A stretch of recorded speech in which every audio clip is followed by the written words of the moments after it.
Oh, hey there, and welcome. Ooh, Papa, to the Ope-Eh Three-Way Pro Wrestling Podcast. On this, our episode 91, our episode number one, as part of Pierce. You're on this side today. So, as Brandon was saying, we are very excited to announce, because I was obviously not here last week, that we have been picked up and we are now in and a part of the Main Event Wrestling Network. Yes, sir. Yes, sir. Yes, I love that.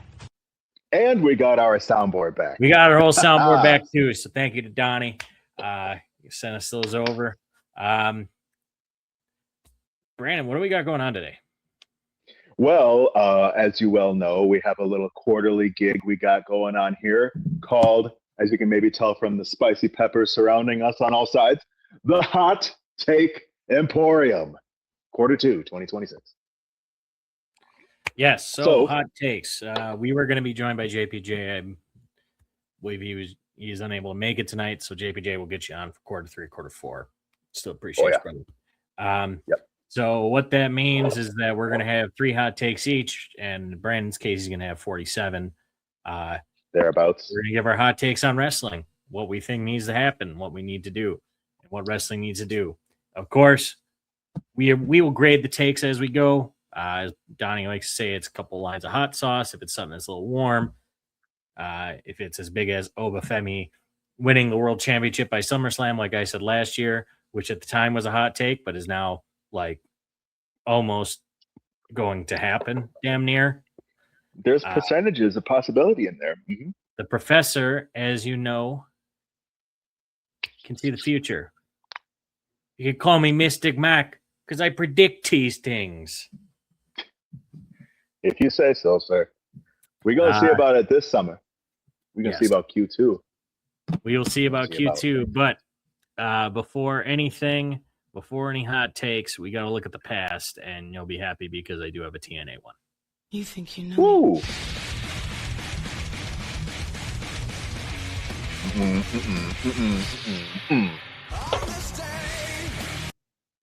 Got to get back to it. I've been off a week. I feel a little off, but yeah.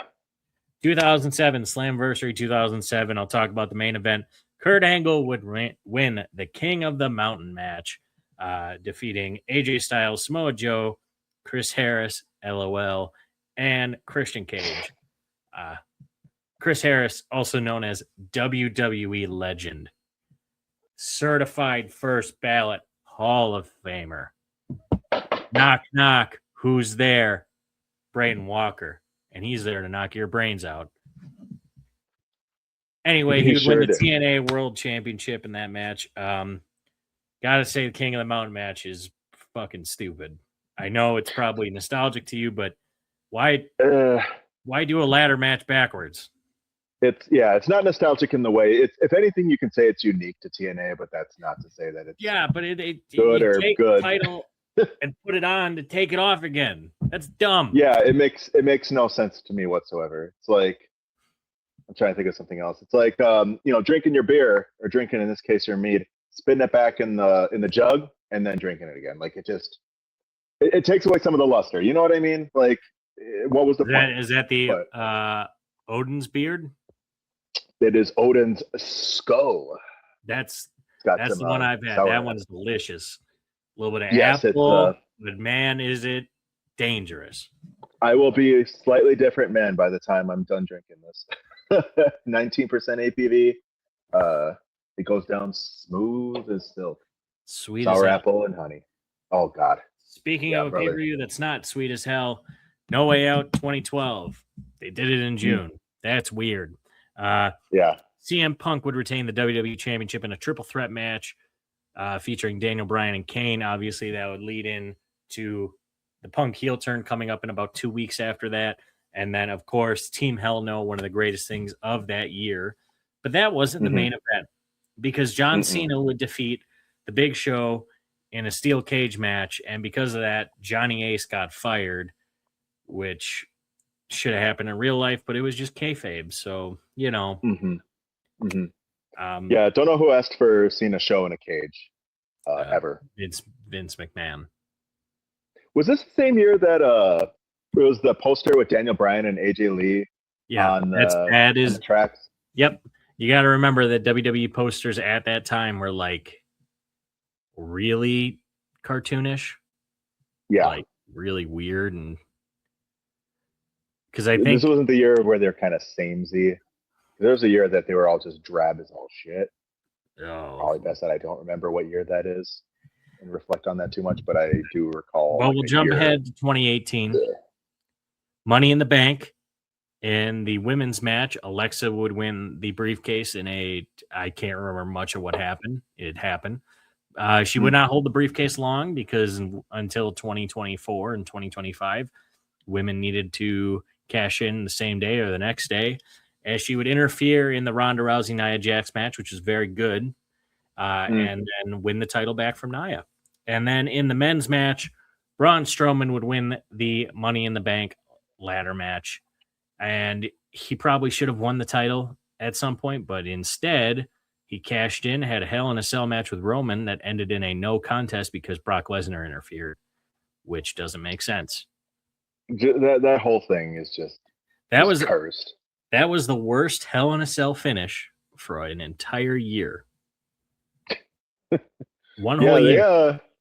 Amazing to think you have to salvage the Hell in a Cell because of the damage done within the match itself and not to the people involved. It's because a fucking pervert idiot was booking. Start with that? Yeah. Start with a V? Maybe that's a hot take. Sure. There are people who are like, yes, Vince can come back and he's going to save wrestling. Do they realize that Vince coming back would be one of the worst ideas? Vince coming back to be creative head again, that's a hot take in of itself. And it's also a bad take.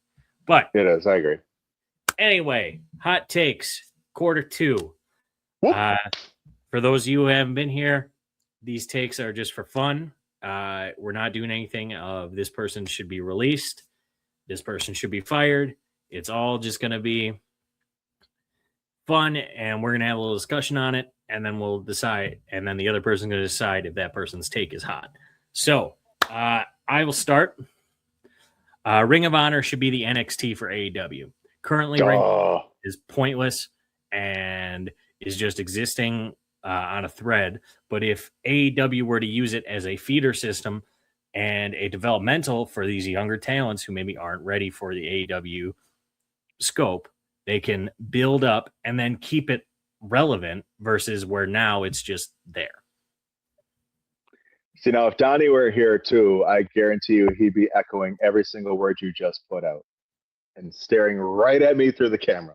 But I want you to be honest with yourself. Can you tell me one good thing about Ring of Honor, what they're doing right now? Right now, let me think, because I know I had some takes on ROH too. Honestly, and I watched their last YouTube show. Man, it gave me dark vibes. So more like Elevation vibes because it was lit up and stuff. But like it gave me Elevation vibes pretty hard.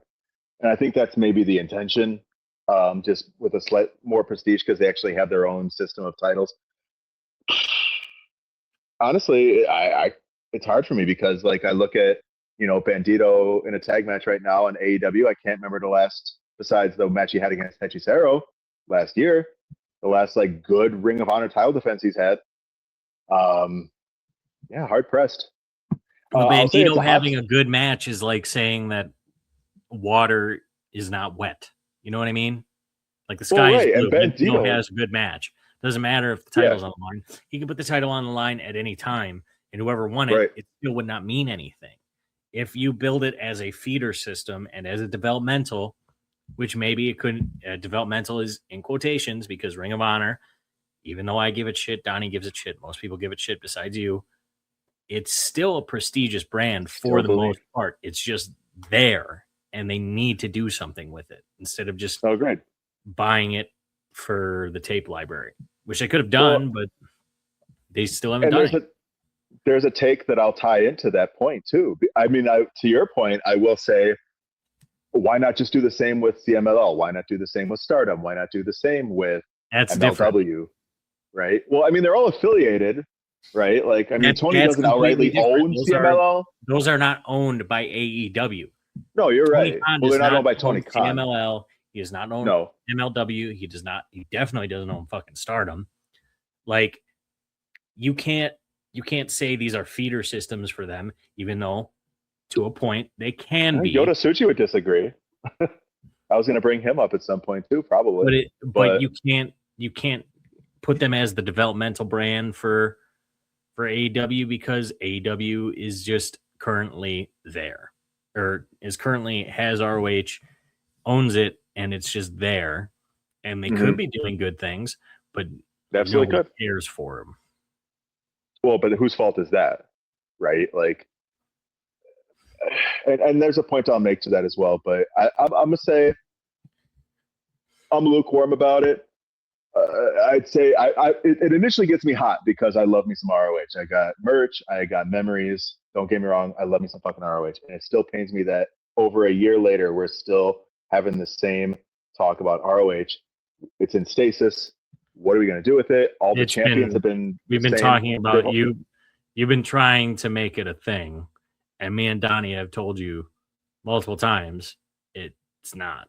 If they make it an NXT equivalent, it can be, but that's why it's a hot take. I don't see it happening, but it should.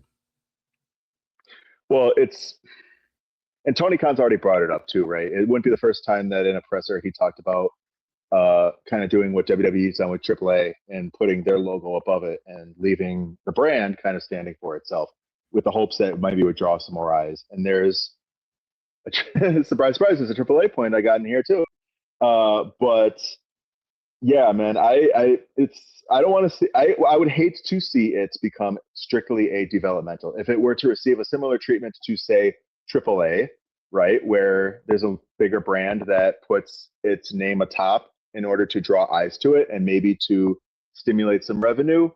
Because I mean, that's one thing I'll say. They need to get it off a fucking pay-per-view because ain't nobody paying for a fucking. Well, maybe they're going on Honor Club and getting it. I don't know, but they sure shit ain't paying for no Supercard of Honor. It ain't so super these days. So I'll say that. That's what I'm saying. Yeah, they don't. They legitimately don't, and it pains me to fucking say it. But look at Bandito. You forget he's champion all the time. He could be champ longer than Joe, but who gives a fuck? Because he's had maybe 2 solid defenses of that title since he won it, and that's it. Like, and even then, like, those were great matches. Those were match of the year candidates, but like at the end of the day, we're still where we are. And it's so fucking irritating. Yeah, no, I'm a bit heated. You got me, Pierce. Like I'm a little elevated. I knew it would.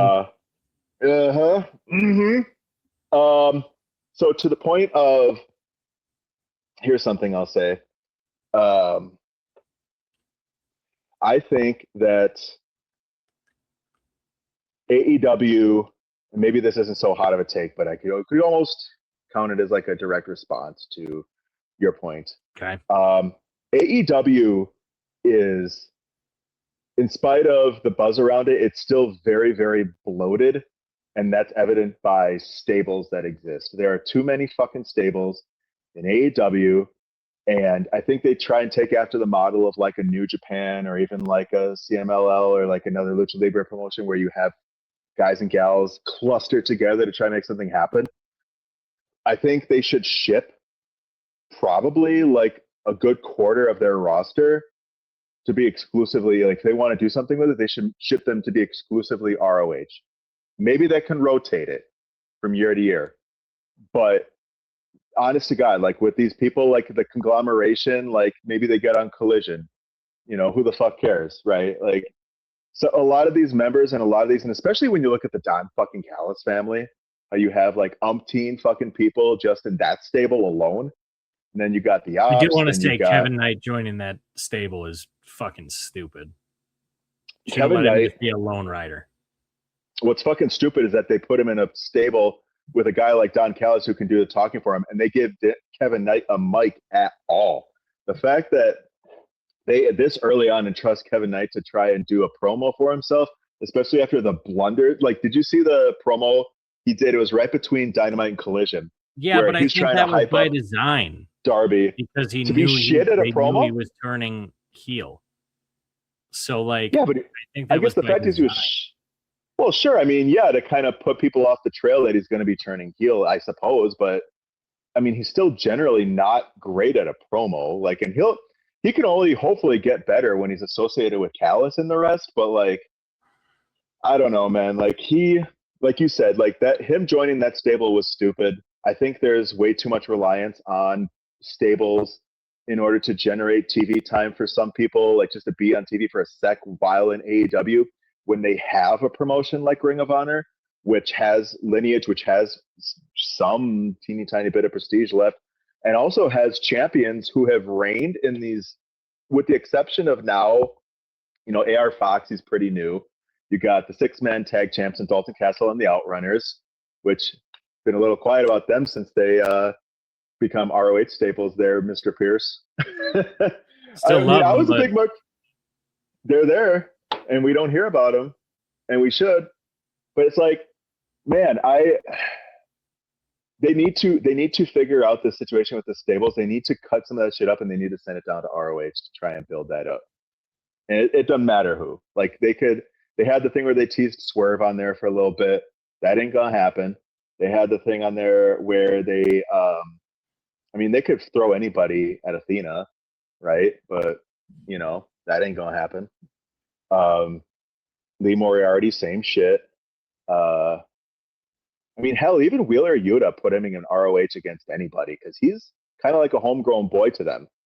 And they could build him into something. Here's the thing, Brandon. I don't think it's a hot take. I think it's a fine take. Like there's some heat to it, but like you can't. They have to give a shit about ROH for that to work. So like, if they were doing it like a New Japan where they want all these stables, they could do it where you have your split stables. Like some of Death Riders can be in ROH, and then some of the Callis family can be in ROH, but they don't give a shit for. I think it's a fine take. I don't think it's that hot because it just doesn't. It's not plausible. It should be, though. It'd be so fucking easy. It would be so fucking easy. It should be, but they just don't care. And that's always what it boils down to, man. And that's the frustrating part. All right. But, my next one is also not that hot of a take, but it needs to be said. WWE's world title situation right now is fucking dumb. They need to have these champions defend consistently. The only one that's made consistent defenses since WrestleMania, and I can't believe I'm fucking saying this, has been Roman Reigns. And now it's been 3 weeks since he's defended the title. Cody Rhodes has defended once. He'll defend this week. And that, is it this week or next week? No, it's this week. This week. Because Sami Zayn's going to be the ref. Liv Morgan has not defended her title once, and I think Rhea's defended once. Yes. I don't care if they bring back the 30-day minimum title or 30-day challenger thing, but like, and I understand they're trying to make the champions feel like a big deal, and that does matter. But when you have Penta and Trick Williams, and to a point, Sol Ruka, and again, this is even more to a point, but Tiffany Stratton defending pretty frequently, it makes your world champions kind of look like chumps. And you don't want that when you have the two biggest stars in the company in Cody Rhodes and Roman Reigns not defending their titles, and then your biggest women's star, and then arguably the second biggest women's star in Liv Morgan just being stagnant. I can only have so much of Liv walking around. I'm the greatest world champion of all time. Ha ha ha ha. Yeah, I was thinking the same thing. Okay, how the fuck can you be the greatest world champion of all time when you haven't even defended that goddamn belt yet? That does not make Roman Reigns any sense. Roman Reigns is different because when he was in his 1,350-day reign, those first 2 years, he was defending it pretty consistently. He wins the second belt. He did not need to defend it because he is that damn strongly booked as a champion. And then you have Cody Rhodes, his first reign, he defended it pretty consistently. His second reign, not as much. His third reign, he's defended it once. And in that match, really good up until the end. That was shit. I do hope Gunther wins because Gunther should be the one that gets that consistent title defenses. He would be great as somebody that is just, I'm going to knock down all challengers. And he can do it as a heel. Mm-hmm. So, again, I don't think it's that hot, but I think it needs to be said. No, and I agree. And there's something to be said about the fact that I feel like I've expressed, maybe not on this podcast, but in other venues and other forums, that, I mean, really the mid-card title holders should be, by definition, the workhorses of the company. Like when you consider the Open Challenge, when you consider the reputation of the IC title as a whole, right, in either the men's or the women's division.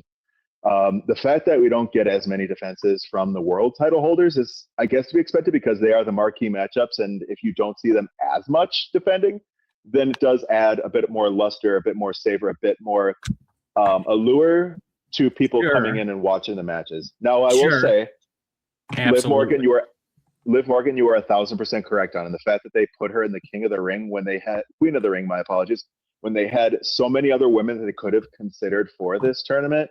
Hell, they could have even thrown some surprises in. I don't know why they didn't throw any surprises in from like NXT even. You know what I mean? They could have done it like they do with the Rumble. They could have mixed it up a bit. There's a lot of things I feel like they could have done differently with the tournaments, both tournaments in general. But speaking of Liv Morgan being in the Queen of the Ring, I think is fine because in her character, that makes sense that she would be that braggadocious to think that she could go on and try and win both titles. That makes sense. She didn't even look like she knew she was in it when she first saw the graphic, though. Her being in it and then also not defending the title before being entered in. If she went in, and I think maybe part of that is that Stephanie McCare is out right now because they do need a rematch that's at least 15 minutes. I think that's fair to them. But her being out right now does not help. So they're like, well, I guess we don't have any main eventers on Raw. You could just have her face Io Sky in a one-off match. Like what? That doesn't. Io loses that match. That doesn't hurt her stock at all because Io is the best damn wrestler in the world. Well, assuming it's Io versus Liv by the end of this thing, right? Like I'm just saying, Clash in Italy. You have an Italian woman in fucking Liv Morgan.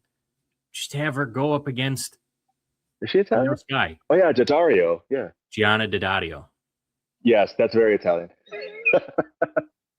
It's right there. Or you could just have her face anybody else on the roster. Or Julia. Julia's quite half Italian herself.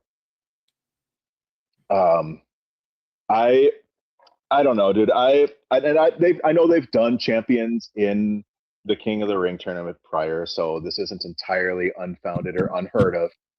It's one of those things, and we've talked about this for about a year, where WWE has played it safe numerous times in their booking, and I feel like they just rely on predictability far too much, and I can say this much more for the King of the Ring tournament than the Queen of the Ring, though the Queen of the Ring is certainly not exempt. I don't know, man. Like, there's just things, again, that they could have done a lot differently. Liv Morgan should have stayed out. If they want to make a storyline of it, then they have a couple options that they can run with, one being very patently obvious to me. Who's to say if they'll go with it? I certainly hope they do. But not. Yeah. I mean, to the point you're making, though, of like title defenses and things of that nature, Liv should have absolutely defended at least once by now. That thing about Stephanie McCare is such a fucking cop-out. There's so many options they have with that to make something happen, but they just chose not to. And that's, again, then I feel like just kind of playing it safe. They could have given an opportunity, a one-off to somebody. That's the big thing with WWE lately, and I don't know if it's Triple H's creative head. I know he's got people he has to listen to. It's been a lot of safe pulls lately. Like, I still think Jacob Fatu should have beat Roman Reigns either time. I think that would have been. How does it make sense?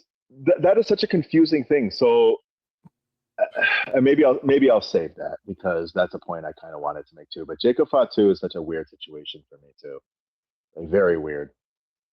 Is it my turn? Wait, we were still talking. Nope. I mean, is it a hot take or is it just kind of there? No, I will say it's kind of a moderate take in the sense that yes, the world titles should have been defended probably more than once by this point, especially considering they've been reigning since WrestleMania for the most part. Actually, over 2 months away. All of them. Right. So I'm trying to think of, okay, men's world champ, Roman Reigns, women's Liv. So Cody won the title in March. He defended at WrestleMania. And I got another person who would like to give a hot take, I would assume. Oh, what? Also a part of the Main Event Network. Love wrestling. Between Two Beards, our good friend, JPJ. Gentlemen, my apologies. But I'm glad I'm here. For some reason, I think when we talked and you said 7, I immediately was like, okay, 8, and then I thought 8, 9, and I effed it, but I'm here. My beat. No, good deal, brother. We figured that Boston Anger probably wasn't going to be. We wanted you here. Yeah, I played for this, and it happened. How do you keep that? Speaking of Scotsmen, how do you keep that Boston anger up with all those fucking happy Scots all around your town? Speaking of the Scots, they are rejuvenating the city over here. Sure as fuck are. I've seen them videos. We ran out of beer. Over the weekend. I believe it. I thoroughly believe it. God, how's that happen? It's been a good time. Vibes are high. I was talking to some people, and I know we're here to talk wrestling, but I was like, I feel like the World Cup has brought just good vibes. It's like you're seeing a lot of videos of like international, like just everybody's getting along, having a good time. I just feel like it's bringing some real good vibes. But for sure.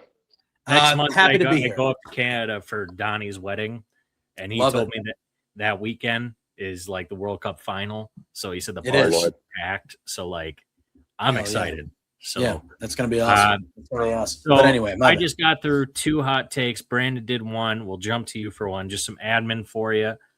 We talked about it before you were here. Obviously, you want to keep it more fun. Nothing with like, hey, this person gets released, but like we don't expect that. We just want to have some fun and talk some hot takes. So JPJ, we'll let you rapid fire 2 of them. We'll start with number 1. What do you got? All right, my hot take is that I think now he's fine now. I think that Ope-Eh should win the world title at SummerSlam, and if he does not, I think he will be cooled off by the time he eventually wins it. That I think it could be, utterly damaging to me. Irreparable. So I said back in October we had hot takes, and actually Pluggo was on for that one. That I expected him to get, because he said Ope-Eh is going to be like the Braun Strowman, and he's going to get this huge push, and he's going to get cooled off, and then maybe he'll win the world title. I said he's going to win the world title at SummerSlam, and I was told I was an idiot. That could happen if they could make this one of the most insane SummerSlams of all time by night 1 having him retire the Beast, and night 2 having him beat the OTC. So I agree. Is it a hot take? Absolutely, because I don't think Ope-Eh is going to cool off, because Ope-Eh could have been cooled off by that loss to Brock in that. And I know everybody has different feelings on Brock, but that was one of the best. That was the best match at fucking Clash in Italy. That match ruled so hard, just because it was great. It was a great match. It was a great match. It was this. Big meaty man slapping me. Yeah, that's all. And look, it was the best match that could give them the result that they wanted. I think the result was not good. I think you could have got to the 3rd match without Oba losing. He could have just beat Brock, and Brock could have just been losing his mind and been like, I can't beat this guy. I'm putting my career on the line. But here's the thing. To beat you.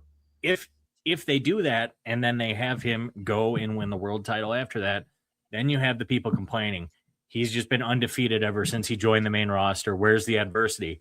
Having that loss gives him just a bit of adversity because he lost by the skin of his teeth. I mean, look, he took 7 F5, so they made him look.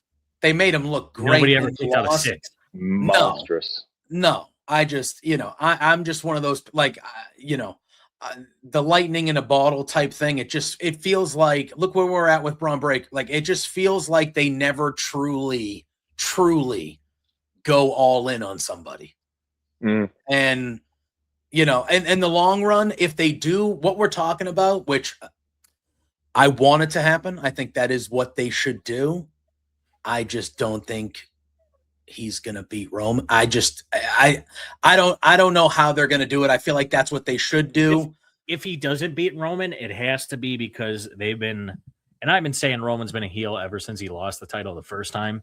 Like, he hasn't changed at all. He's still a selfish asshole. Showed it on Monday when he was like, let's go again. You know what I mean? Like, he realized he has that modicum of power again, and he's going to use it. Yeah. They can, if they cost him the title, I mean, he would stay hot. Obviously, he stayed hot. He was the most over person in Italy on Raw the night after he lost. Like, they can do it, but they have to do it right. And if he loses, if he beats Brock night 1 and loses to Roman night 2, I don't think it cools him down, because then people are going to be chomping at the bits for him to win the title. So, hot take, yes, but I like to take 100%. Brandon, what do you think? I mean, here's the thing. So I think I had a very similar take when it came to Cody Rhodes following or prior to WrestleMania 39. Like, if Cody Rhodes was going to lose after all this fanfare and blow up, he was never going to recover. He wasn't going to be worthy of WrestleMania 40. I figured it was going to not be at all like what it was going to be touted. Eventually it became to be, right? So like with Oba, I mean, let's look at Oba. Like, he's big, he's young, he's strong. He's clearly proven he belongs in his spot. Like, he's good on the mic. He's convincing with his threats, and he backs all his shit up. I think if Oba were to lose at SummerSlam, if there's Brock Oba 3, I'm pretty sure Oba takes it this time. If it's kind of like what you're saying, Pearson, it's going to happen. We don't have to say if; it's more of a when. And but I guess here's what I'm going to get at: like, if they run Oba Roman by virtue of the fact that Oba wins King of the Ring, and he's like, "Fuck it, I'm gonna take all y'all on." I don't think it does anything to diminish Oba for the fact that, like, I mean, and you've had guys who, like, you had, Jericho. I beat, The Rock and Stone Cold in the same night. But I mean, if Oba does not beat the OTC and this thing has to drag out, and I think we've seen this with Cody, it wouldn't have to go as long. But I feel like Oba's not a guy who stands to lose any momentum. I feel like Oba is he's a fucking juggernaut. I think he is exactly what Michael Cole deemed him at the end of 41 or 42 night 2, or at the end of the first match of 42 night 2. He is the next big thing as it currently stands in WWE's context. So it's not like Brock where he wins the world title within his first 5 months of being on the main show. Perhaps not, but I think he is definitely slated to win a belt maybe not within his first year. At the very latest, he'll get it at WrestleMania. And I don't think he's going to be any worse for wear if it has to go that long, right? I think Oba is bound for success. I don't think he's going to be cooled to a point where it's like, I mean, and hey, if he has to go after like a mid-card title and somewhere in the process, like Goldberg was the fucking United States champion at one point, right? So maybe he doesn't go exactly the Brock route. But I mean, Oba's, I feel like the Goldberg stuff, like, that was on the rise. Oba's already here. Oh, there is no more rise. For the crowd has anointed. He is here. And that is where my worry is. Like, if he came up and he was kind of like, the typical, like, oh, we really like this guy, but it was like a build to, he's already the loud, like, the crowd, they react for him unlike they don't react to anybody else like they react to him. Like, he's already over. And I feel like the match at Mania solidified that, because that was the right piece of business to do. Right. And I just worry because we saw it almost immediately by like the third open. They gave him the open. I'm not going to give them the benefit of the doubt that this was the plan all along, to a certain extent. But they announced the open challenge, and everybody was like, "Uh-oh, they got nothing for him. They got nothing for him, so they're doing this because he's too hot." And then by week 3, the crowd, they cared about him, but they were already like, "Yeah, we don't care about this open challenge." And then they brought Brock back to kind of, okay, let's go. And I just worry that if, let's just say at SummerSlam, let's just say he doesn't even lose to him. Let's say they don't even give him the match. He just fights Brock and that's it. Because that's what I think is going to happen, is he's just going to fight Brock and that's it. I think Brock is going to cost him the King of the Ring. That's what I think will probably. But now, because LA Knight should have won, what the hell are we doing with LA Knight? LA Knight should have won that 4-way, because you could have sold me on LA Knight and Roman with me knowing Roman's winning. That would have been fine for me at SummerSlam. LA Knight has been talking shit about Roman forever, and he hasn't stopped. He's involved with the Uso. That would have just made perfect sense, but they had Jay win. And so it's Jay and Javon. Are we going to give Javon a shot at that? Doesn't make sense. You could do Jay and Roman, I guess, but that doesn't make sense with the current story they're telling. I mean, maybe starting on what happened on Monday, maybe, because it seems like Roman is more aligned with Jacob now and it seems like the Usos are kind of like, what the hell? So I don't know. Could it be Jay and Roman?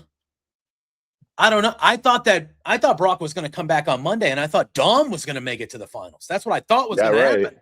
And I thought it was going to be Dom and Javon or Dom and Jay, whatever. Yeah. But they just had Oba win, which obviously makes sense. The dude's the most over dude. But I don't know. They should do what we're talking about, but I just fear that they're going to play it safe. And I don't know if the plan is next year's Mania. That's a long time. That's 10 months. How do you keep this guy as hot as he is for 10 months? They did it with Cody. Again, that's what I'm saying. They took Cody, they blew him up to 39, and I was one of those same people who's like, oh, this is gonna be it. I didn't think oh, they're gonna wait till the decennial WrestleMania 40 to finally crown Cody. I thought 39 was it. And then when it wasn't, they somehow managed to keep him relevant for the entire fucking year. So, I mean, that's why I'm saying I don't think it's entirely out of line to think that they could do the same with Oba, especially with how hot the crowd is behind him, and especially with how viable of a threat he is at any given time to any world champion that they have. You know what I mean? I think that's just where he's at. So that's where I'm with your take, I'm I understand the fear. I understand they take a chance on a new guy and then, oh, poof, now you got your chance. Now see ya, fuck you, bye, to some old hat at, who's been holding their spot, minus LA Knight, of course. But I don't know. I think Oba's different, man. I think even if he were to lose, I think you can still build him to where he will have an incredible passing of the torch, world title reign, his first one, and it's going to make him a face of the company. I think that, that's entirely possible. It doesn't have to be one-of-one to Lesnar or to Goldberg, to any of those guys. And I guess there's a mild comparison to Goldberg in a certain respect, right? But Oba can do Oba's track and he'll still be fucking A1 by this time next year that we're talking about this kind of stuff, right? That's my take on that. I hope. I do too. I hope. I just feel like when things become repetitive, because what were we saying? What were we saying last October when Braun Breaker speared Seth Rollins? Give him the title. Oh, yeah. What were we saying? Yeah. We were saying very similar things. And what the hell are we saying about Braun Breaker right now? Well, injuries fucked him up with that, and that was partially on him. Injuries happened, but they could have. They were already going on the downswing of the roller coaster before the injury happened too. When he lost to Punk at day one or whatever it was, I was like, okay, I think that makes sense because it was the crafty veteran beat him. Let's see him win. It made sense for him to win the Rumble, but then Seth came back. So okay, now we have to do Seth and Braun. And they made, again, I get it. It was part of the story with Seth, but they made him look like a buffoon at the Royal Rumble. He looked like an idiot at the Royal Rumble. The way they eliminated him, he looked like an idiot. If they didn't, spoil him at number one on SmackDown, I think that would have looked better because him coming out number two, it looked fucking stupid. Yes, made Oba look like a killer, which was great, but then it hurt Braun Breaker. So let's actually go to Brandon for his second take, and then we'll swing back to you, Jay. I was gonna say we didn't want to. Did we say we were gonna give J2, or are we gonna? Well, you haven't. Have you done your second? No, you can go. I'll take some. Yeah. We talked about Dominic Mysterio briefly. I think he may be a worse AAA champion than Jeff Jarrett. I think that Dominic Mysterio, for all the hype that he has behind him as the greatest Mysterio of all time, as I don't want to say the de facto leader of the Judgment Day, because that seems to be more Liv Morgan's role. But I mean, Dominic Mysterio, for all of his hype, for his lineage, for his youth, for the money and, you know, the notoriety he could bring to the AAA brand. And not to say the AAA brand is not profitable, because sure as fuck is, and I can bring that up in a subsequent point. But I think as a champion, as a standalone, like, oh, great, he's on Raw. Oh, great, he defended the title, you know, to defend the title on Raw, to making WWE the second company apart from AAA in which that belt, well, maybe not entirely, but it was defended on WWE and AEW. No other title has had that distinction, right? So no other title Dominic will have that distinction for that matter. I'd be very surprised if it ever happened that way, but strange things have happened. This time last year, I would never expected WWE to purchase TNA AAA. World Championship makes it to Raw, but I don't expect that to happen. I might have it taken there too. Anyway, but you know, for the fact Dominic Mysterio, and it's crazy too, because this is last year, I should say, when WWE purchased AAA, and it only stands to probably improve, was the most profitable year that AAA's ever had. I think their most profitable year prior to that was about 16 million, and then last year it was 24. So you figure like Triple Mania, where I believe Dominic won the AAA title to begin with. Yeah, Triple Mania last year. Was, maybe. I believe, the highest gate that AAA has ever had. That largely probably coasting off the fact that Dom was in the title match against El Hijo del Vikingo. And he's defended it all of 2 or 3 times maybe since then. But this comes back to my take, Brandon, and you can lump that in with mine, because the world championships in WWE and by extension AEW do not get defended enough. They need to be used. They have to build credible challengers for one, but the champions can also just defend anytime. AEW does it every now and then with a random world title open challenge. What happened to those? Like, you can't just... Well, that was a Darby Allin thing, and that was a design by his gimmick. No, right? but it happened. Hangman did it. I believe Kenny did it. Like, there were quite a few champions in AEW did it. What's the difference for WWE? I understand that they want their champions to have prestige, but yeah, the titles need to be defended. The heavyweight titles need to be defended more. So I don't think Dom's a bad champion, because in AAA he's that over and is that big of a star that he doesn't need to defend it that often. He doesn't need to be there at all, because he hasn't been that I've seen. The crowd loves him. It doesn't matter what he does. How are we can we defend Roman Reigns then? And like we were talking about how he was barely defending his title after the first 2 years. Are we going to say that it was fine for Roman to fuck off or Brock to fuck off forever? Yeah, because he was that big of a star that he... Dom is not that big of a star, my bro. In AAA, yes, he is. In AAA, he is a mega star. And it's like... to that degree, though, to that caliber, I would say yes. I would say he can pick and choose when he defends that title. He has to defend it this year for Grande. Oh yeah, he's going to lose. Like, it doesn't matter, because Dom in AAA, if you listen to those reactions, it's some of the most insane reactions I've ever heard. So they can wait to bring Dom in when they need him, because he is that big of a star. I don't disagree that it's hot, but it's also the way you're saying it is that he's a bad champion. He doesn't need to be. He got creamed by fucking Ope-Eh. There was literally no challenge to Oba whatsoever. They keep AAA and WWE storylines completely different. El Grande Americano was getting booed against Chad Gable, El Grande Americano, and then you go to AAA and it's the reverse reactions. So and it's not a hot take to say that that's stupid. It's not a hot take to say that's fucking stupid either. Like, no, that just shows that the main leading up to Noche de los Grandes. These shows are casuals and they don't watch AAA. So I don't. In AAA, Dom is that big of a star. I think he's fine not defending it that often. I don't know, dude. I just think that when it comes to like, especially like the guys who have been around and defended a lot, including, much to a lot of people's criticism, El Hijo del Vikingo, like I just feel like I get what they're trying to do with Dom, but when we're talking about categorically being a great AAA champion, being a champion that represents the brand well, it's like window dressing at best, man. Like it's just another prop that he carries around. Like he's very, very loose in like how am I trying to say it?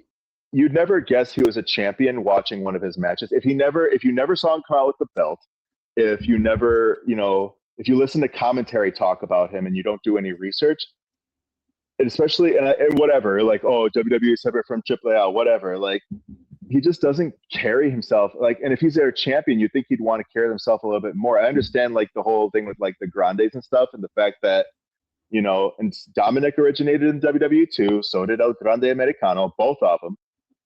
But like to say like you can't carry anything over from AAA to WWE and make Dom at least look like he, has a better shot of winning. They did better by him when he was feuding with like Rusev. He didn't look so crafty coming out against Oba. Like they could have made it look like he might possibly beat Oba, but he got fucking squished. He cheated. He cheated like one time to try and win. But he never came close to beating Oba. Because Oba is in the WWE hierarchy. Oba is up here. Dom is pretty high, but he's like right here. And in presentation, and you talk about it with CM Punk all the time. I don't believe CM Punk can beat this person, this person, this person, this person. Well, Dom is the lie, cheat, and steal archetype now. Take off the podcasting glasses, on the kayfabe glasses. That makes sense. It doesn't matter if Dom's a world champion or not. AAA, by definition, is more or less a feeder or an NXT to WWE. So even if he is their world champion against somebody like a world beater in Obafemi, Dom doesn't have a chance in hell. He's not his dad. No, but he could have looked a little bit closer. That's all I'm saying. It didn't have to be so clean. He kicked him in the face with a hammer. That's about as close as he's going to get. One time. Mm-hmm. One time. That's all it needed. But anyway. I thought that match was going to be a little bit more competitive. I thought that would be a little bit more competitive on Monday. But, I mean, it makes sense, I mean, you think, especially if they're going to draw it out, make us think Brock might be coming out too, like maybe draw it out a little bit farther, or like, I don't know, but I don't want to take too much time on this one. But that's my take on it. So I'd say it's hot, but I also disagree with it to a point. So I would agree. I mean, I don't. Again, I haven't paid enough attention to AAA in my lifetime to know, like, so like the champion should be there more than I would say Dom has been there. But at the same time, like, I do agree with Pierre. Like, he gets monster reactions. When he won the title, it was a pop that was going on social media for days. It was like a holy crap, dude. You know what I mean? Like, has the reign lived up to the build of him winning it? Probably not. But like Triple Mania Night 2 in Mexico, Grande Americano is going to beat him, and it's going to be another Road Warrior pop. And Dom's one of the main reasons that pop will be there is Grande Americano is a living legend down there, for crying out loud. But him beating Dom is going to matter, So I feel like, I don't know, it's kind of in the middle. Oh no, I hear you. All right, JPJ. Oh God, I'll take number 2. Well, that's my cat's like, I got to get out of here. Does he have a hot take? I don't know. Lou, you got a hot take? No, he's leaving. Whisper in the air. No. He's like, I don't want to hear this guy. He's like, I don't Too want to hear hot. this guy. Yeah. All right. No. I think. All right, you know me. I'm a big AEW guy. Love AEW. I think the decision to have Hangman Page never be able to challenge for the world title again will be a company-altering decision when we talk about AEW. I don't think AEW is in trouble. I love AEW. It's my preferred program. At the moment, I think they have been the best wrestling program for the last year and a half consistently. I agree with that. And I don't think they're going anywhere. I think they're going to be around as long as they want to be around. So they got a valuation of like $7 billion. Yeah, they're going to be around as long as they want to be around. But I feel like that it's just going to damage no matter what they do, because either you're going to have your main character that you've called in kayfabe as your main character never be able to challenge for the world title, or you're going to create some BS loophole or whatever that is just going to crush credibility. And then you're going to turn into, that stuff that the other place would do. And I feel like WrestleMania 48 with Hangman coming up, the Hangman Vader. Yeah. So I just, it didn't feel right to me in the moment. It still hasn't felt right to me. I know he hasn't been back since, so we haven't seen him. I think MJF should be champion at this current moment. I just think that we saw how it went with Cody. I think it's even worse making the decision with Hangman. And I think it could be we're going to look back on it and think that this may be the worst decision that this company's made. I agree with it to a point, because they have an easy out with a quote unquote loophole. Just have Hangman turn heel in a couple of years, and have him turn his back, and I think you can make a generational heel. And we've seen Hangman be heel in AEW, and he was an insane person, and it was great. So you have him turn his back on the fans and say, I don't care about that contract. I want my title shot. And then he gets it, turns heel to win the title.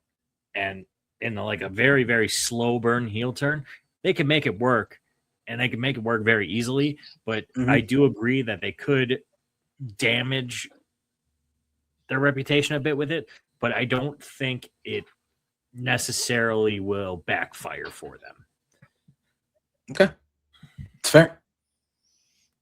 Yeah, I'm kind of with you on that. Like, they could have him win something like the Casino Gauntlet or whatever. They could have him, give him an amount of time to challenge for the championship, and they'll do the will he, won't he for this entire time, and they could play to the very last second, the midnight hour, if you will. And then he finally just says, fuck everything, I'm going to go for it. And then he's probably going to make himself look evil as a result, which would be for the better of everybody.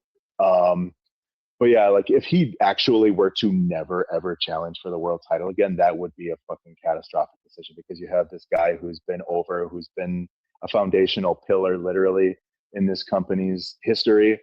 And you're just going to say, especially with his youth and his potential to still be actualized, you're never going to make him a world champion ever again. Like, being the international champion is great for one.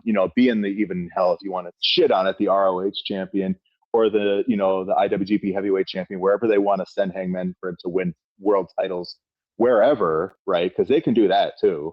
But I mean, to put them all around, the people will ultimately be like, well, when the fuck's he going to win the AEW World Championship again? He should be the AEW World Champion. Maybe they take a little bit of heat off of that sentiment if they continue to bring in like world-class talent, and guys like MJF and Swerve and Will continue to like bear their weight and kind of rotate in the world title picture. But no, I think you're right. I think they're going to say, it'd be like, I love to make me a Simpsons reference, but it'll be like with Poochie. It's like every time Poochie goes off screen, people are going to be asking, where's Poochie? Why isn't Hangman the IEW World Champion? I know he's over there fucking around in Ring of Honor and New Japan and CMLL and MLW or wherever the fuck they want to go. But at the end of the day, like, he is AEW through and through. Like, it's like if they had, I would think about it if like it'd be like a weird Roddy Piper situation where because Piper was never a WWE champion, right? Should have been. But he was on, he should have been. But it'll be a weird thing, because it'd be like, why? Now AEW had two good runs with Hangman as world champ, or like two potentially great. They could make a third one the charm.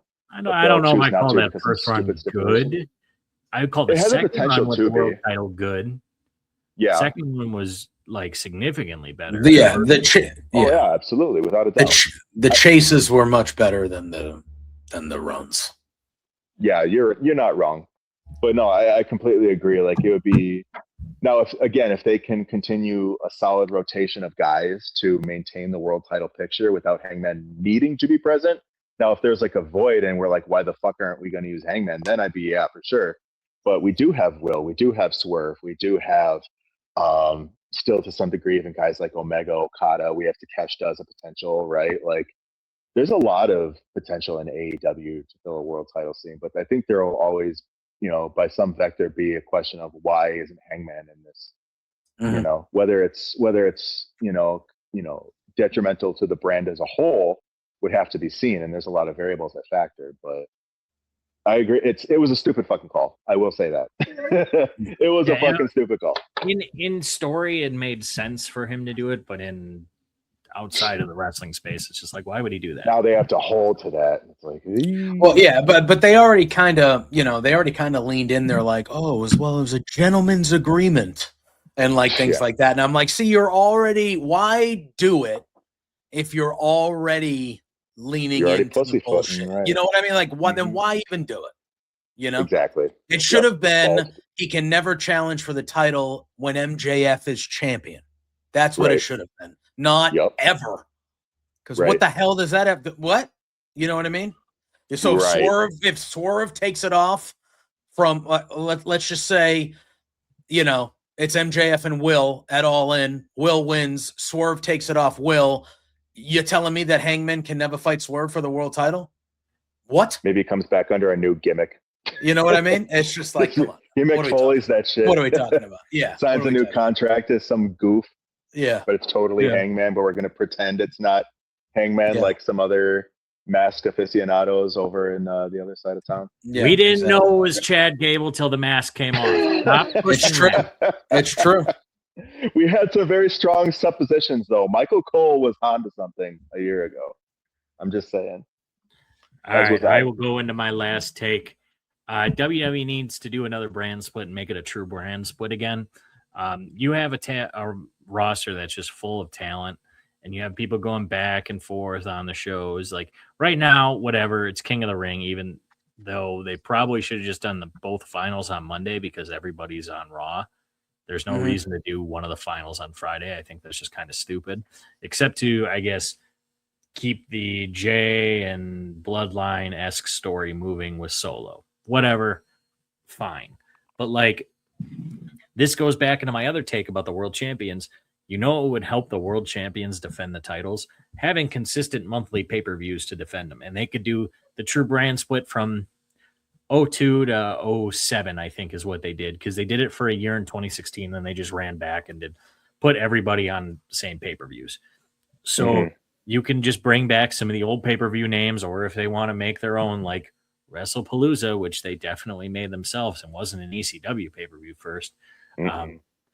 They can just have consistent title defenses that way, and they can build short-term stories. I think the biggest problem with WWE is they haven't done a short-term 1-2 month feud in a while. Everything has to go 3 pay-per-views minimum, and that's fine for people like us who are diehards who do podcasts for it, and try and absorb as much wrestling. But somebody that's just going to watch every now and then, they're going to be like, why is Braun Breaker feuding with Seth Rollins? I thought they were friends. You know what I mean? They'd just be like, they'd find it weird. But if you do a monthly pay-per-view, you can build up a Seth Rollins versus Roman Reigns, even though that definitely is not something you put on a B pay-per-view. You can build up a Braun Breaker versus a Roman Reigns. You can build up on the SmackDown side. You could do, let's see, Cody versus Gunther. You could do Cody versus Sammy. You could do Cody versus Solo. Or for the women, Liv Morgan can actually defend the fucking title. And then you can also keep a strong mid-card presence going. Let's get best of 7s for titles back. And you can have those. Defend the tag titles. Tag division is so weak right now for the most part. Yeah. Not great. So fucking bad. I think a true brand split would be extremely beneficial for WWE, and it would probably help this feeling of, okay, it seems like we're playing it safe. You can have short-term title reigns. Not every world champion needs to hold it for 6+ months. I mean, yeah. I had another to harp on that. I think I didn't know how many hot takes I had, so I had a few more. 3, and then if you got some more, we'll lightning round them at the end. All right, cool. So I'll let you finish, but that I'll circle back to that. Not every title reign needs to be super long at all. And one of my hot takes is about a title reign that wasn't long at all. But I fully agree with that. I just feel like WWE has gone into this formula where every feud is he wins, then he wins, and then he wins the feud. And then she wins the middle one, and then she wins the feud.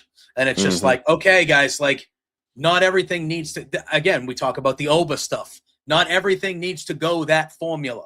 Like somebody can just have, there's nothing wrong with a nice little 2 or 3 week feud that leads to a match, and then that's it. It's over. Blah, blah, blah. See you later. You know, like short-term stories that is perfectly okay. In the casual fans and make them diehards. Yes, like that is perfectly okay to do. It just feels like they just don't do that. Monthly pay-per-views that are brand split, and then at the big 4, and then if you want to say Money in the Bank is the big 5, at the big 5 you bring everybody together and have a super card. And then now with 2-night SummerSlam and Mania, you could have one night of Mania be SmackDown, one night be Raw, one night of SummerSlam be SmackDown, one night of Raw. Or if you want to mix them up, that's fine too. And then you can get back to the Raw versus SmackDown matches where it's like a specialty like match where 2005 Kurt Angle versus Shawn Michaels when they're on separate brands, or like 2005 again Randy Orton versus The Undertaker. Not saying there will ever be a streak. They kind of fell into that by accident, but like you can short-term stories and brand split is what WWE needs to get back to where they were in the 2023 to 2024 time. That's all I'll say. Yeah, I agree. I think that's would you think that's hot, Brian? Referring to the brand split, I would say it's hot. I mean, I'd say it's perfectly accurate. At one point, when they were in the middle of all those releases, I almost would have made a take and said, fucking cancel SmackDown, just have most everybody on Raw for 3 hours. And then you got coming up itself. NXT, you got Ope-Eh, you know what I mean? I thought that was kind of the direction they were going, and just kind of cutting a lot of fluff, because like SmackDown had been kind of languishing for a bit, and then it's like, well, what's the point of this, right? Like, why not just unify the belts? Because some people were calling for that too, like particularly the tag belts when they were thinning out that division. It makes you think, like, could they, cut a few more? Could they, make it so that, the US probably would be the equivalent to like the European title, right? So it'd be like a secondary kind of a mid-card belt. Certainly one world champion, certainly one set of tag champs. I mean, if you're, continuing to cut, but ideally you'd have 2 thriving brands, because WWE, like, the other big company in AEW, like they hire a lot of top name talent. A lot of people want to go there. It's not like everything's even keel spread across all these different companies like MLW, like TNA, like even international companies like New Japan, like CML and stuff like that. Like you have a lot of cluster within the big 2, and you need to kind of split it up and try and give everybody equal feature, not equal feature, but like equal chance at feature, we'll say. Yeah, I think that the brand split should definitely be pronounced. I think you make more of a deal about events like Survivor Series, which are kind of languishing and, kind of figuring out like what their purpose and their identity is in this current landscape. I mean, Survivor Series is perfect for that. Like it's team versus team, like it's bragging rights or war games or whatever, however you want to do it, AVB. And that's perfect for brand split. But I mean, they would have to have, competent writing teams on both sides of things too. And there seems to be some disparity when it comes to that. So like you get a bit of flip flop here and there, but like, bring some star to this brand for a little bit to kind of generate like a boost or whatever. But are they really of that brand? I don't know. I'm not going to ramble too much on about that, but I will say pretty cool take, but one that's very, very agreeable, I will say. So I would agree. I think it's an accurate take. I think it would be better for everything involved if it did go like that. The reason why I personally think it's hot is because we've seen them with the brand split, and they don't realize how to do it, because then one show thrives and one sucks. Like 2002 to 2006 Raw was not great, but 2002 to 2006 SmackDown was pretty good. So like they just have to make Triple H the be all end all creative, and then have a creative head, kind of like what they did in 2018, 2019. Eric Bischoff's on Raw, Paul Heyman's on SmackDown, and they all speak to Triple H. Because unlike Vince McMahon, who will just nix everything, Triple H, as we've seen, is very agreeable with stories and everything. So if they do something like that and then put two great heads of the writing teams for each team. Just bring Sean up and bring Taker up. That's it. You already have them booking great shows elsewhere. They booked shows that are better than yours, Paul. If so, bring Sean up to run Raw. CM Punk retires soon, so then he can replace Sean in NXT. And then bring one of your other buddies to go take over AAA. Put Undertaker on SmackDown.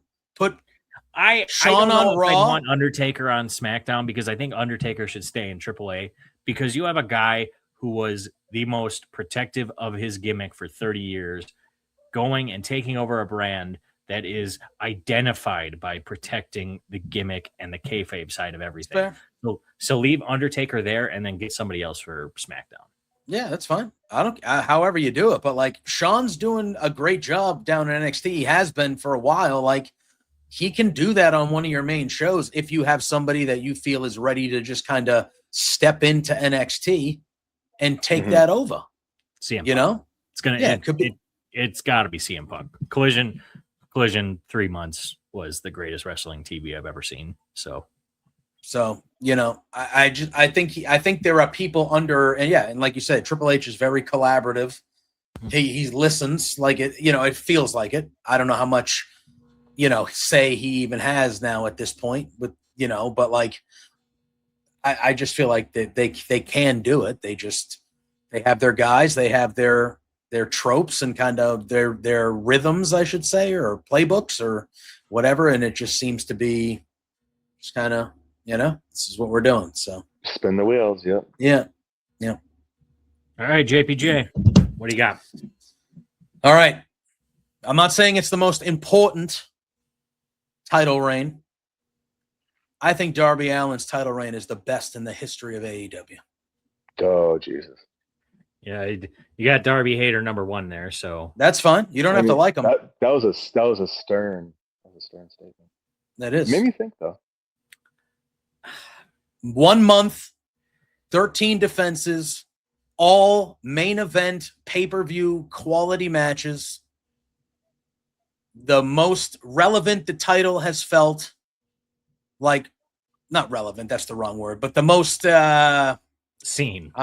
Yes, that the title has felt in, I would say, 2 years. I would say 2 years.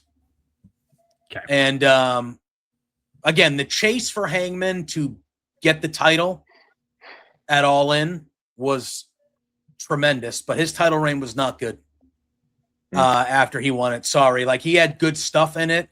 Not good. Second reign, I think, is a step above. His first reign, the chase was probably the best chase of the title we've ever seen. Yeah. And then that reign after was just there. It had really good matches. I mean, you got 2 Bryan Danielson matches. They're going to be good, but like everything in between and the feuds and everything were just there. And it also led to the exodus of CM Punk out of the company. The way that I look at it is the title reigns to me, reigns. I'm not, you know, the reigns. It's Kenny's, the belt collector. It's Moxley's first reign. It's MJF's record setting that still is the record reign. And it's Darby. Those title reigns are the core 4. Not a fan of CM Punk's 3-day reign? Nah, you know. If he, you know, I look at the AEW tenure of Punk, and I still look at it positively. Even though it ended as a shit show, it was unbelievable. It's better than anything he's done in WWE since he's been back. And I've liked Punk being back, obviously. Yeah. But everything he did over there, the MJ, you know, the stuff with MJF, I think, is stuff we're going to talk about for the rest of the time. It's the greatest feud in the modern era. Yeah, but for me, yeah, I think Darby, again, were there stories? Kind of, but no, there were no long-term stories or anything like that. Yes, but the long-term story was him getting to Max. The overarching story of him beating himself up to the point where he lost the title is great. That they did a Darby reign the only way they could have. And I think that's part of it for me is why I have it so high, because not only was it just a good reign where he defended it more than almost anybody in a month, it was the perfect reign to the wrestler who was holding the title. I think that they maybe, besides MJF's first one, maybe, I think there's only one guy that could have had that type of title reign for AEW, and it was that guy. And that was the perfect reign for him. It was the only kind of reign he could have had. Agreed. Honest to God. And I think, right. He shut a lot of people up, and there's people that don't like, and whatever. I don't care if you don't like him. He's not my favorite or anything like that. I'm not sitting here because I love Darby Allin. I just thought I was skeptical when he won it. I thought the time had passed. It should have been when he left for Everest, and he should have beaten Moxley, in my opinion, in the Death Rider stuff way, way earlier. That was his moment, I felt like. And he won it. Garbage, squash match with MJF, which I wasn't like 100% for the way it happened, but it was fine. And I think he shut a lot of people up.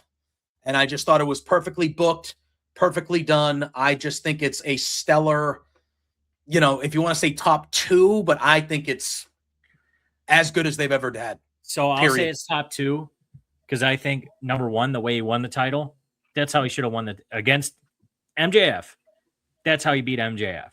Like, he comes in, tries to cheat, and then gets caught in some bullshit because he was overlooking Darby. That makes sense. And then, of course, headlock takeover.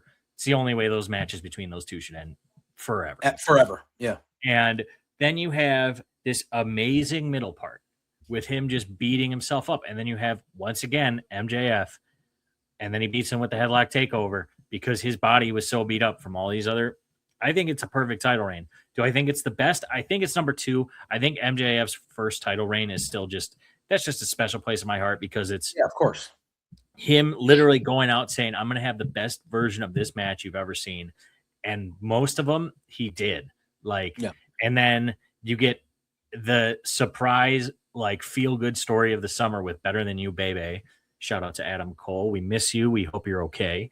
And him getting a slow burn face turn, and then he doesn't change anything about himself, and it still works.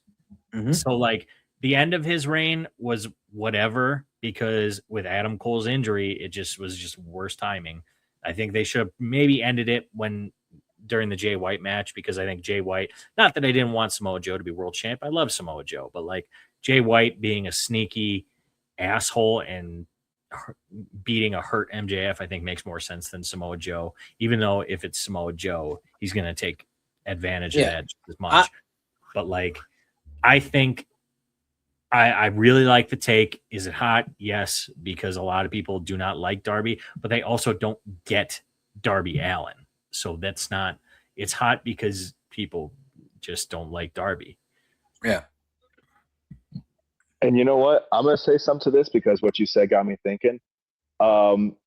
Honestly, when you consider the champion to their reign, you don't really get many things gimmick-wise where the reign itself is as close to one to the gimmick of the wrestler who embodied it the way that Darby Allin was to his reign, right? So, I mean, look at Darby Allin as a character. It's fast-paced, it's chaotic. Just and everyone was saying it during the reign too, he's going to blow himself up. He's going to do it. But look at what he's done. Look at what he's condensed in such a small amount of time. It's more than a lot of guys within the AEW world title picture, the history, have gotten. More than Bryan Danielson, right?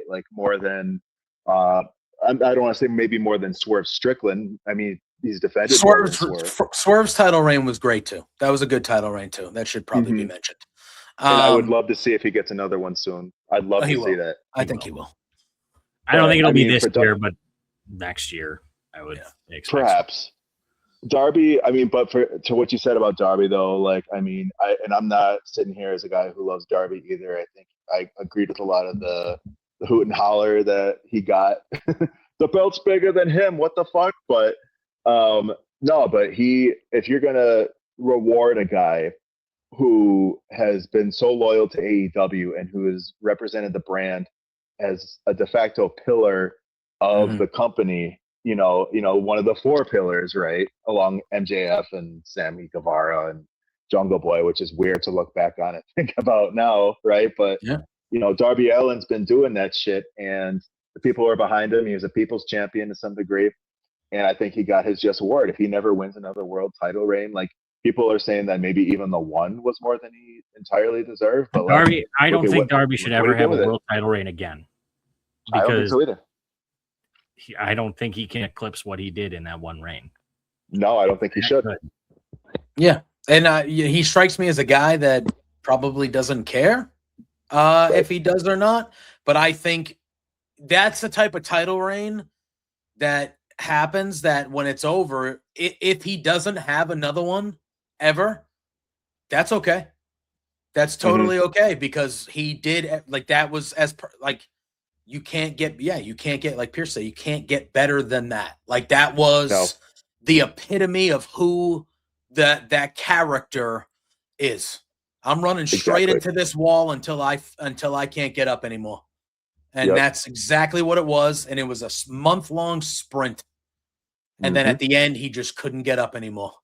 And the right guy to beat him was obviously, and we all knew it was coming. I mean, the second he won it, it was like, oh, well, Max will win it back.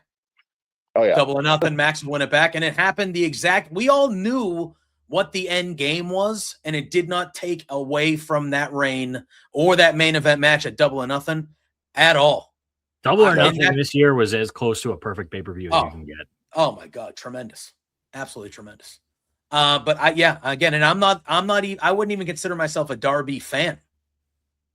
I don't dislike him. Like, I have no issue with him. I think he, but like, and I know it's recency bias. I get it. But like, that world title reign made me feel like, holy crap, this is like special stuff. And I hadn't felt that way from like a championship reign in a bit.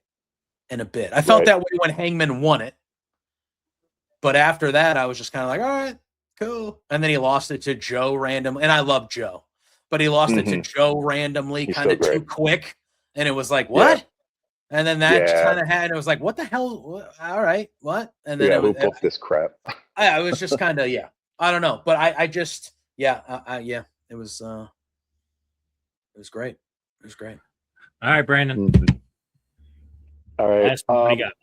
Your capstone. Yeah, this is the last long form one. Otherwise, I was going to say probably the rest of them for quick chat. But I think Yota Tsuji, the now and second coward or two-time.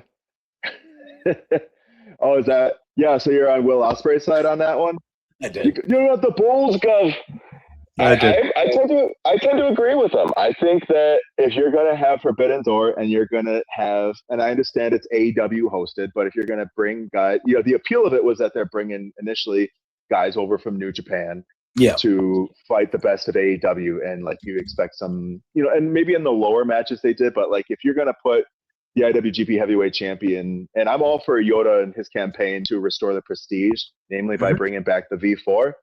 The prestige of, because you look at what AEW's been doing to New Japan, particularly, like they've pilfered so much of their fucking talent from the onset. It's been absurd.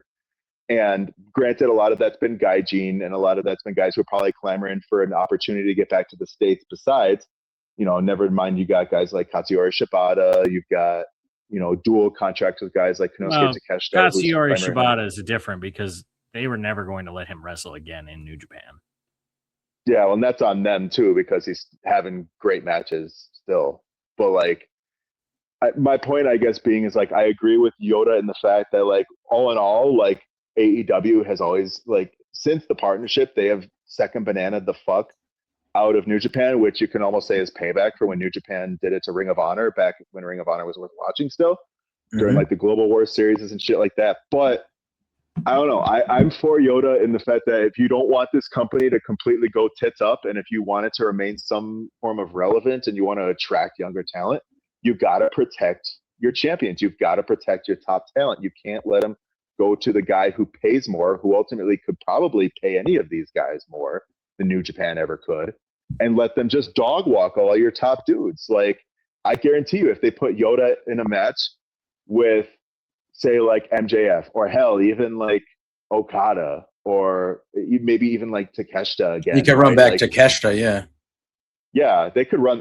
I would love for them to run that back. That was a fucking gem. But like, I couldn't see New Japan, Yoda, Tsuji, much less New Japan, coming out worse for wear in that. And I feel like at least they've added like Stardom, and at least they've added, you know, to some lesser like Ring of Honor and CMLL to these features, because like, it's not just New Japan taking the heat, right? It's, you know, you kind of spread things out and you don't put the focus as much on this is like, well, why the fuck can't you guys come out on top ever? You know?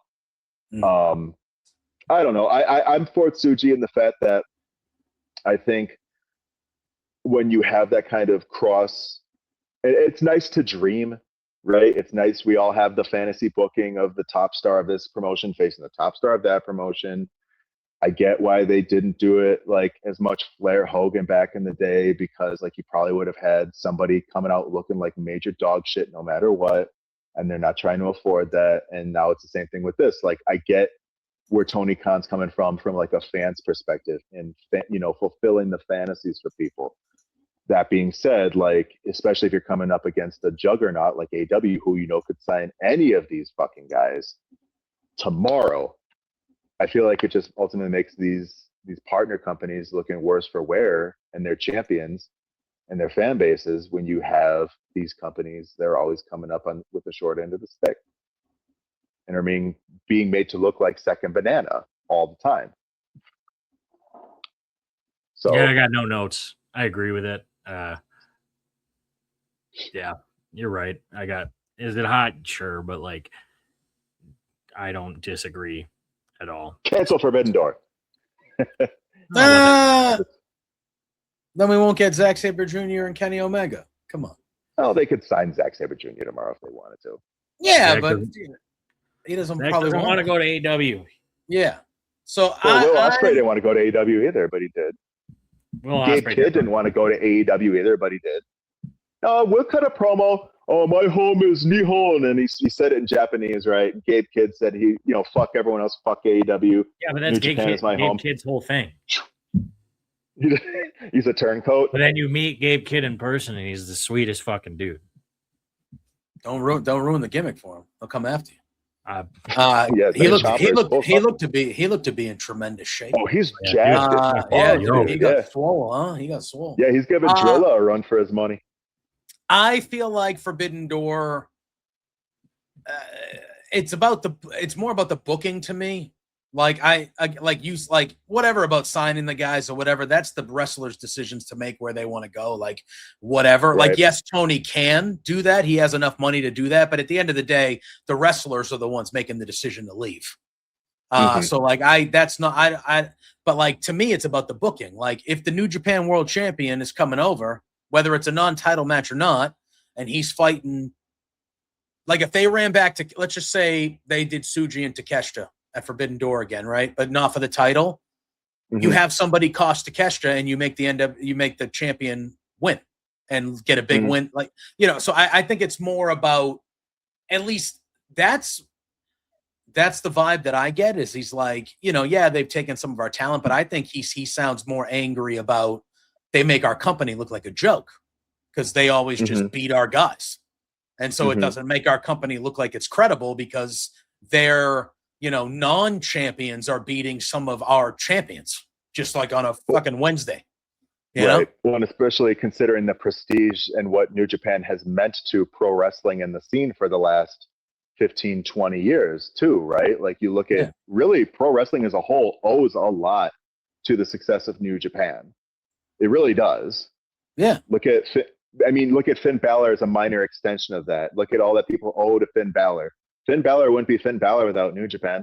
Finn Balor would just be over in Hammerlock or like an OTT over in Ireland or whatever. A real rock and roller.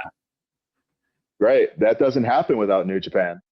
You know what I mean? And that's just one example. Just one. So, but yeah, and that's the same guff I've had with, to a lesser extent, Ring of Honor too. It's like, it's not as much about the money that's in it or the money that's not in it. It's not about the talent that's in it or not. It's like the legacy and what it as an entity beyond its current scope has meant to pro wrestling and what it still could potentially mean based off of the spirit that it embodies. You know what I mean? Yeah. That's me being sappy about that shit, but that's how I feel about it. Yeah. But look at here. Speaking of him, Mark Briscoe, doing the damn thing. Yeah. But wouldn't be no Mark Briscoe without ROH. That's for damn sure. But I don't know. Yeah, that was my take. I agree. Yeah, I agree.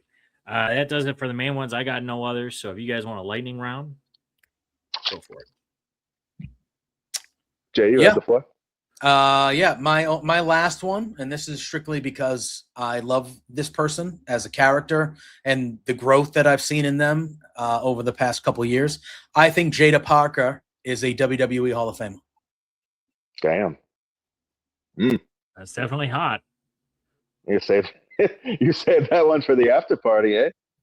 I did. I didn't know how many I was going to have, so I kind of had two like lukewarm ones, and then I had the Darby and this one were kind of my two biggies. But I think Jada Parker, to me, even though she's over as Rover in NXT, that is a character that I think actually gets more over on the main roster. Like that's the vibe. That's the vibe. Belair-esque rise. Yep, and she's got it all. She's good in the ring.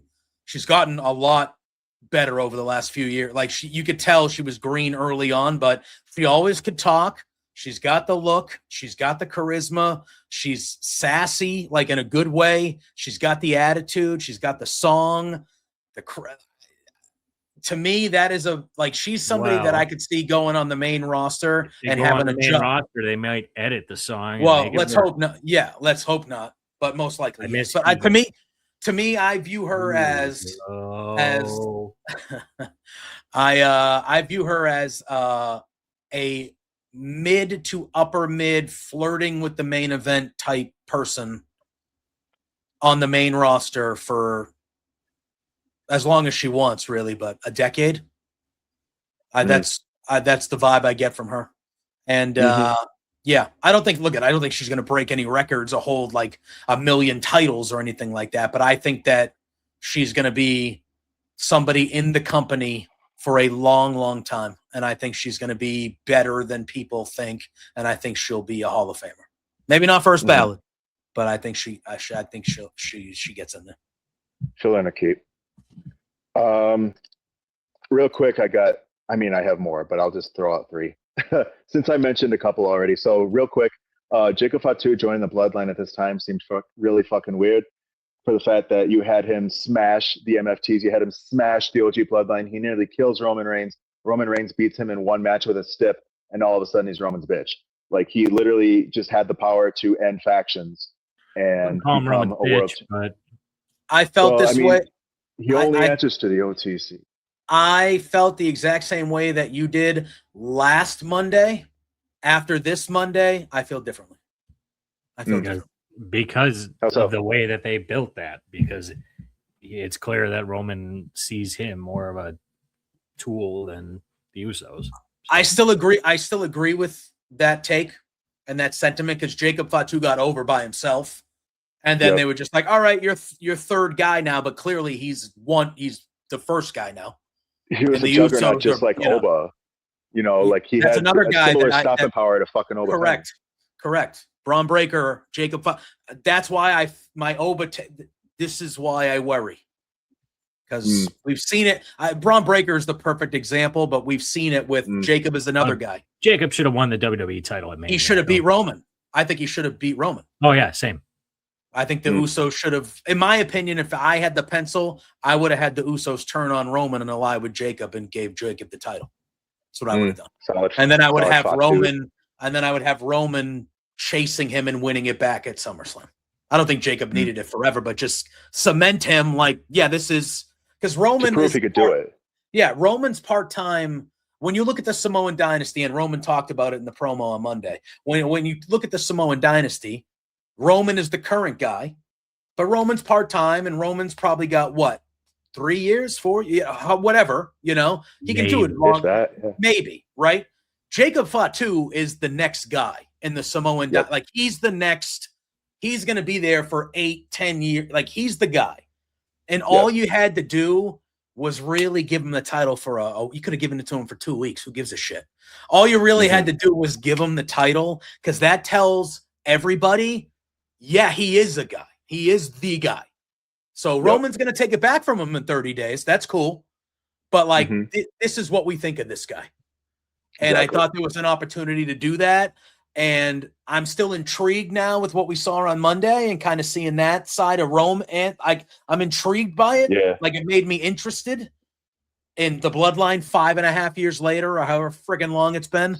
But like, I think they had an opportunity to really cement Jacob, and they just never fully go in on somebody. No. Quick hit take number 2, real quick. I think the cruiserweights are going to make a resurgence in Triple-A. I think with Rey Fenix as their champion, I think with guys like Laredo Kid and even guys like Joaquin Wilde and Cruz del Toro, who are seemingly revitalized down in Triple-A, among other guys who could easily go down there and make a splash on that scene against guys like Rey Fenix being the champion. I think, as kind of a secondary point, I think Rey Fenix's reign could be every bit as meaningful as Penta's Intercontinental Championship reign. I think that's what we could be looking at, especially when you consider how Triple-A is trending as a whole with the attention it's getting. I don't hate it. I know how you feel about me and my cruiserweight spears. I still go to bat for the little guys. But the way you do it is you put the cruiserweights as having a ceiling. Without that, the cruiserweight they division, could main event. If they booked them right, they could main event. Feeling that was like right here. So if they do it, I think Triple-A could do it right, but like I don't trust WWE to do it at all. Yeah, I mean, who's to say? Like, I mean, yeah, well, they put it in WWE, they put it down to NXT. Now, in this case, it's starting from here, and it could, similar to what they did with women's mid-card titles, right? Like, and how the women's championship in general, they brought that back in NXT, shot it to the main roster, and now it's, I mean, we've had our talk about it, but it's there and it's there to stay, right? So, but who's to say? Then the cruiserweights get a ceiling. That's the thing, because there's cruiserweights like a Darby Allin, like a Rey Fenix, that can get to the main event level. But if they put them in that division, they don't got to be heavies. They don't got to face heavies. They can be in their own division. They can do their own thing. I'm telling you, man. Like, it's we can resurrect the old argument about. UFC, if UFC can do it, WWE can too. Ever. There are people that are technically cruiserweights that should win world titles. So if they put them in a cruiserweight division, chances the cruiserweight title could easily be construed as a world title. Or a rough equivalent. No, it can't. Okay, well, we say this now. We could, if we had a good solid amount of booking for like 5 to 10 years, I feel like we could have a different talk about this. But this is all just, again. You expect WWE to give you solid booking for 5 to 10 years? I know what I'm saying. You got a solid. I would like solid booking for 5 to 10 minutes. Observe this fiery landscape that we're surrounded by here. I'm just saying. All right, what's your last? A man can dream, damn it. What's your last lightning hot take? Oh, what was it? If it's Austin Theory's going to main event in WrestleMania. No, it ain't. No, I've said that one at least twice by now. I think we can give that one a little bit of air. No, I think with all the conversation happening around releases of key personnel, I think we can safely say that TNA will probably be sold to WWE or TKO by this time next year. And that's probably being a bit generous. This time next week. Honestly, when you look at, and we've talked about Triple-A, I think that when you look at what WWE has done for that brand as a whole, while still retaining a good amount of its identity, like, yeah, sure, like Dominic and El Grande are like your top guys, but you still got a lot of what makes Triple-A on there too, like Pimpy, like Psycho Circus, like, El Hijo del Vikingo and all that. And you still got more guys they're bringing in who could, represent that brand well into the future. Guys they still may even have to bring in. I feel like, honestly, what they've shown with Ope-Eh is kind of a window as to what they could do if they were to acquire TNA in a similar fashion. So you put WWE TNA and it's represented by things like the X Division. Like they listen to fans of the product. And again, if it gives Nick Nemeth where we are. Came back, I'm on board. I mean, yeah, if you tout like the X Division, if you tout the Knockouts division, right? Like, because those are two of the foundational pieces of TNA as a whole. So you could easily, and they can mix it up with Ope-Eh too, right? Like, they have the cruiserweights there, they have the X Division there. Like, they can embody these different styles that are featured within these brands. They could, they could still show love to the brand itself. And I would hope they'd show love to TNA just for the sake of its endurance alone. The partnership kind of give hints of it here and there, but a lot of dog walking, a lot of asking for a lot cucking. I'm just saying, like, I'm just thinking of what could they be sold? Yes, but what you are asking for is for WWE to give a shit about TNA, and that just doesn't happen. They gave a shit about Ope-Eh. They bought Ope-Eh. That's a different. Well, it's an acquisition, right? And they could buy TNA. And I wouldn't be surprised if they just gutted it for the tape library. That's one outcome too. AAA, yeah, they'll take who they want. They'll take Mike Santana. They'll take Santana. They'll take Leon Slater. They'll take everybody that they want, guys and girls. They'll be in NXT. They'll be in I'm sure some of them might go. But I don't expect them to change the structure of how they do things. If they acquire TNA, they'll take what they want, whether it's backstage people on like wrestlers or whatever, they'll gut it that way. And then they'll, like Pierce said, they'll throw the tape library so they can use it in their vignettes for their TNA people. They can throw it on their YouTube channel. They'll create a TNA YouTube that will have all that stuff on there. And that, again, would I love them to do what you're saying? Absolutely. Do I trust them? But I don't know how I have no faith that they would, unfortunately. And it's valid. It's valid. It's a coin toss in my mind. Yeah. But I do think they will. I think they might even announce it at Slammiversary in Boston, to be honest with you. I think that it could be imminent with the way things have been going the last few days. It seems rather odd that they're cutting this much on all aspects, behind the scenes and on screen, like people asking for releases, people getting released, people behind the scenes that have been creative people for a decade. Like it seems like a dyed in the wool TNA guy. Yeah. And he just, Tommy Dreamer's he's been among the others. For like 5 years. Yeah. Tommy Dreamer's been there for a long, long time. He's been writing the show for, more than half a decade. Like that, whether you agree with the show or like what he did or not, like the programs or not, like that there, and they even did a press release. There is a seismic change going on behind the scenes. And that tells me that they're preparing. They just got a TV deal, for crying out loud, at the beginning of the year. Right. So I don't expect them. So it'd be weird for them to just stop. I don't know, but yeah. Could it just become another AAA though? That WWE says we're acquiring it and it's going to keep on doing what it does, but we're going to oversee it. And the people that we're not using, we're going to throw over there to get TV time so we can see when they get good enough, we'll pull them back. And that's what I think. I think that'll be, it'll just be AAA part 2, but it'll be TNA still, Like a minor league affiliate or something like that, like, AA, AAA ball. Yeah. And I think the hope would be like they'd have done with AAA is that they honor, like you said, they honor the stuff that they do. They honor the way they do things. They just kind of WWE-ify it a little bit because AAA, they are honoring the traditions there, which is why I think the show is so entertaining and good, but they are clearly WWE-ing it up. So I think it would be a much similar thing probably. Yeah. Well, that does it for this Hot Takes episode. JPJ, appreciate you. Sorry for being late, but we still got a good hour and chunk. Things happen. That was fun. We had a good time. Everybody. Yeah, man. Thanks for having me. I owe you guys one. I owe you guys a full show whenever you want to have me back and stuff like that. I think it might be time for us to come back on beards. It's been quite a while. Yeah, we can definitely iron that one out. We got some big stuff coming up. SummerSlam's right around the corner and all that fun stuff. So let it grow. You're not terribly far from. Are you guys terribly far from? You're both going. Okay. We got to buy our tickets first, but we're going. Yeah, we're gonna plan a group.